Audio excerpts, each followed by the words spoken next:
Doctor Vijay Bhaskar orthopaedic surgeon. ఈరోజు మనం discuss చేసే సబ్జెక్ట్ ఏంటంటే, మోస్ట్ కామన్గా ఈ మధ్య కాలంలో వింటున్నాము, ఆపరేషన్ లేకుండా ఇంజెక్షన్స్ ఇవ్వటం వలన మోకాలు నొప్పి తగ్గించవచ్చు. దీనిలో కొంత సోషల్ మీడియాలో కానీ లేకపోతే కొంతమంది నాన్ ఆర్థోపెడిక్ డాక్టర్స్ మిస్గైడ్ చేస్తున్నారు ప్రజల్ని.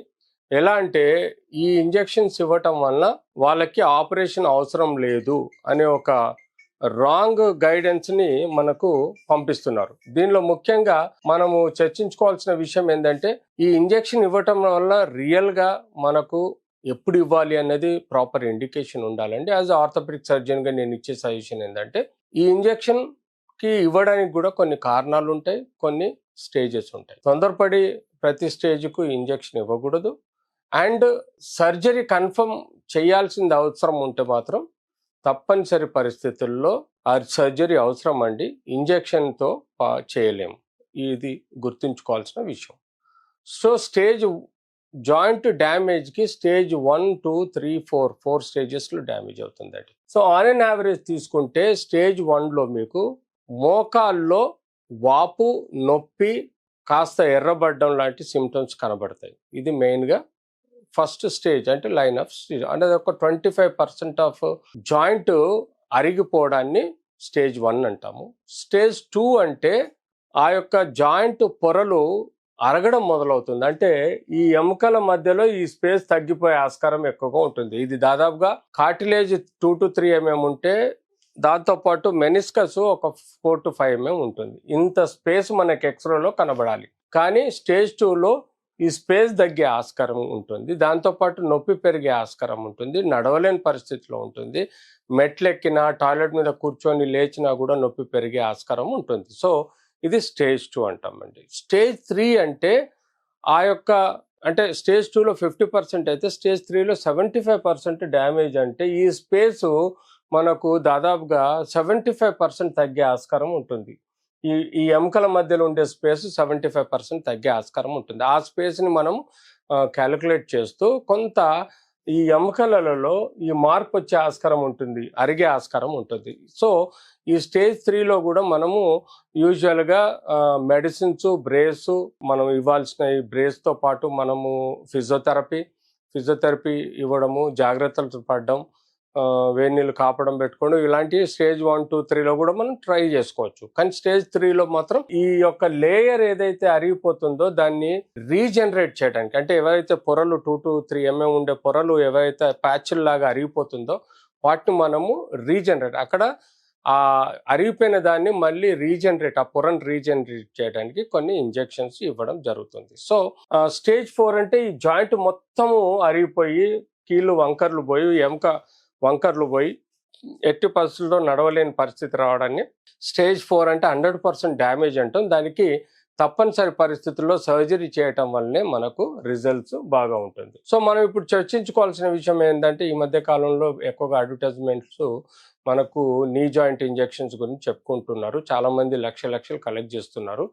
ఇది ఒక విధంగా ప్రజల్ని మిస్గైడ్ చేస్తున్నారు. అన్యాయంగా ఇంజెక్షన్స్ ఇచ్చి డబ్బులు దండుకుంటున్నారనే ఒక అపోహం కూడా మనం ప్రజల్లో వింటున్నాం. ఎందుకంటే చాలా మంది పేషెంట్స్ నా దగ్గరికి వచ్చి, ఇంజెక్షన్ వేసుకున్నాం సార్, ఏం పెద్ద రాలేదు, ఎఫెక్టివ్ లేదు, పెద్ద పని చేయట్లేదని ఆ తర్వాత వచ్చి మమ్మల్ని ముందే వచ్చి అడిగితే మేము చెప్పేవాళ్ళం, కానీ తర్వాత వచ్చేవాళ్ళు ఎక్కువగా ఉంటారు. చాలా మందికి స్టేజ్ 4లో ఆపరేషన్ అనగానే భయపడి ఇలాంటి డాక్టర్ల దగ్గర పోయి ఇంజెక్షన్లు తీసుకునే ఆస్కారం ఎక్కువగా ఉంటుంది. సో యాక్చువల్లీ మోకాలు ఇంజెక్షన్స్ అనేది ఇప్పుడు కాదండి, గత 40-50 సంవత్సరాలుగా మనం ఇస్తూనే ఉన్నాం. సో అప్పుడు ఆ కాలంలో మనం స్టెరాయిడ్ అనే ఇంజెక్షన్ ఎక్కువగా ఈ వృద్ధులు ఎవరైతే ఇంట్లో పడి ఉంటారో, ఎవరైతే మూల కూర్చుంటూ ఉంటారో, ఎవరికైతే సివియర్ నొప్పి ఉంటుందో, నడవలేని పరిస్థితి ఉంటుందో, అప్పుడు మేము ఈ స్టెరాయిడ్ అనే ఇంజెక్షన్ ఇస్తుండేవాళ్ళం. తద్వారా అదేమవుతుందంటే జాయింట్ లోపల ఉండే నరాలని చల్లబరచడము, నొప్పిని చల్లబరచడము,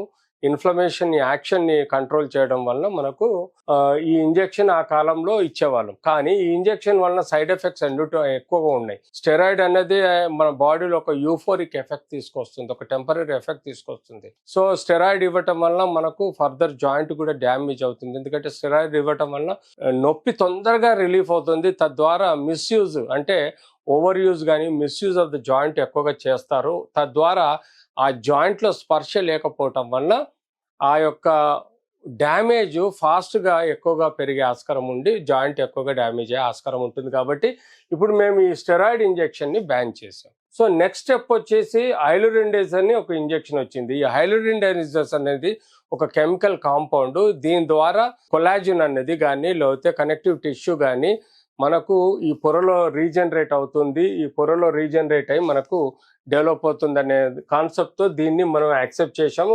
ఒక 10 సంవత్సరాలు ఇచ్చాము.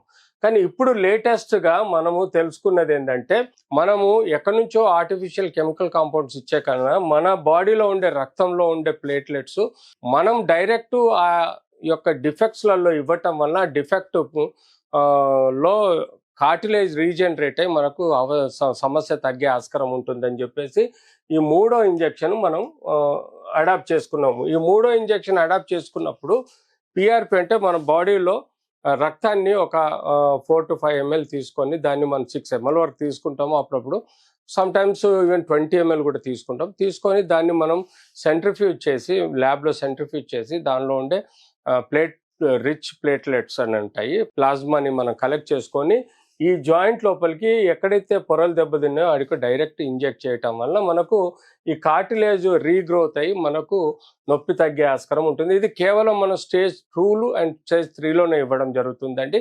ఎట్టి పరిస్థితుల్లో స్టేజ్ 1లో కానీ స్టేజ్ 4లో ఇవ్వకూడదు. సో ఇది మనం అమౌంట్ ఆఫ్ జాయింట్ డ్యామేజ్ని బట్టి ఉంటుంది కాబట్టి అది ఉంటుందండి. సో ఆ తర్వాత వచ్చిన ఏంటంటే ఈ పిఆర్పి నుంచే మనం తీసుకునే రక్తాన్ని లోని గ్రోత్ ఫ్యాక్టర్స్ని మనం హైలీ స్పెసిఫైడ్ గ్రోత్ ఫ్యాక్టర్స్ని కూడా మనం తీసుకుంటాం. ఈ గ్రోత్ ఫ్యాక్టర్ని తీసుకొని మనము ఇలాగనే ఏదైతే చెప్పామో ఇందాక ఈ యొక్క ఇంజెక్షన్ ద్వారా నీడిల్ ద్వారా మనం అండర్ అల్ట్రాసౌండ్ కంట్రోల్ కానీ అండర్ సిఎం కంట్రోల్ అంటాము, డైరెక్ట్ ఈ యొక్క ప్యాచెస్ని విజువలైజ్ చేసే ఆస్కారం ఉంటుంది. కాబట్టి తద్వారా ఈ నీడిల్ ఇచ్చేసి మనం ఈ పొరల్లోకి పంపించి సీల్ చేస్తాం. అంటే మనం ఆ యొక్క గ్రోత్ ఫ్యాక్టర్స్ని ఈ ప్యాచ్లలో ఇచ్చినప్పుడు అక్కడ ఆ ప్యాచ్లు మొత్తము కనెక్టివ్ టిష్యూ ద్వారా కానీ కార్టిలేజ్ ద్వారా కానీ రీగ్రోత్ అయ్యే ఆస్కారం ఉంటే ఈ నొప్పి తగ్గించే ఆస్కారం ఉంటుంది. మళ్ళీ చెప్తున్నాను, ఈ ఇంజెక్షన్ కేవలం స్టేజ్ 2 or 3కి మించి ఇస్తే దీని యొక్క ఉపయోగం లేదు. ఇది చాలా తక్కువ, మనం తీసుకునే రక్తము ప్రాసెస్ అంతా చాలా తక్కువలో అవుతుందండి. అనవసరంగా లక్షలు ఖర్చు పెట్టి డబ్బులు వృధా చేసుకోకండి. మళ్ళీ ఎట్టి పరిస్థితుల్లో బయోమెకానికల్ ఇంజురీకి బయోమెకానికల్ ట్రీట్మెంట్ అవసరము. స్టేజ్ 4లో బయోమెకానికల్ డ్యామేజ్ అవుతుంది. అంటే ఇంజన్లో బేరింగ్ అరిగితే మనం ఆయిల్ పోస్తే ఇంజన్ నడవదు, బేరింగ్ మార్చాల్సిందే. అలాగే మనకు మోకాలు మొత్తం చెడిపోయినప్పుడు కేవలం ఇంజెక్షన్ ఇవ్వటం వలన అది సరికాదు. కంప్లీట్ మోకాల్ సిస్టమ్ని మనం బేరింగ్ లాగా మార్చింది మనకు ఇంకొక 20-25 సంవత్సరాల లైఫ్ ఉండదు. కాబట్టి ఇది మనసులో పెట్టుకోండి. అనవసరంగా ఈ అడ్వర్టైజ్మెంట్లో పట్టుకొని వెళ్ళకండి. తద్వారా మీకు జాయింట్ డ్యామేజ్ అయ్యే ఆస్కారం కూడా ఎక్కువగా ఉంటుంది.